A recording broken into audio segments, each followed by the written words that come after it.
Hey there, and welcome to Horror Trivia Saturday, the series where I dig into the strange, true, and unsettling stories that happen behind the scenes of horror's most iconic films. This isn't about jump scares or plot summaries. It's about the real-world decisions, accidents, and creative risks that turned horror movies into legends. Today's story isn't about monsters in the wood. It is about how an audience was convinced that a monster might actually exist. So in 1999, the Blair Witch Project arrived in theaters with no stars, no traditional marketing, and no clear explanation of whether what you were watching was fiction or fact. And here's the thing. A shocking number of people genuinely believed that it was real. Which brings us to today's trivia question. How did the Blair Witch Project convince so many people that it wasn't a movie, but real found footage? The answer is simple, but the execution was revolutionary. The filmmakers treated the movie like a missing persons case instead of a film release. Before the movie even hit theaters, they built a website claiming the three actors had disappeared while investigating a local legend. That site included fake police reports, interviews, and timelines that made the story feel disturbingly real. Even IMDb listed the actors as missing rather than credited performances. And in an era before social media, before Wikipedia fact checks, and before online skepticism was the norm, people believed it.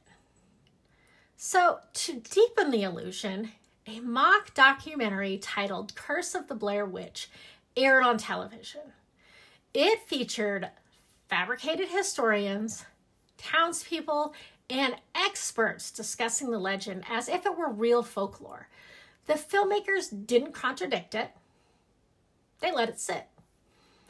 So even more unsettling, the actors themselves stayed completely out of the public eye. No interviews, no press tours, no talk shows. Silence became part of the horror. Now, audiences weren't just watching a story, they were participating in it. What made this marketing so effective wasn't just deception, it was timing. So in the late 1990s, the internet felt official, websites looked authoritative, found footage wasn't a common genre, and people trusted what they read online. The film blurred the line between marketing and storytelling so thoroughly that many viewers walked into theaters already afraid, not of a movie, but of reality. By the time the credits rolled, it was too late. The myth had already taken root. Eventually, the truth came out. The actors were alive. The legend was fictional. But the impact was permanent. The Blair Witch Project didn't just make money. It changed horror marketing forever.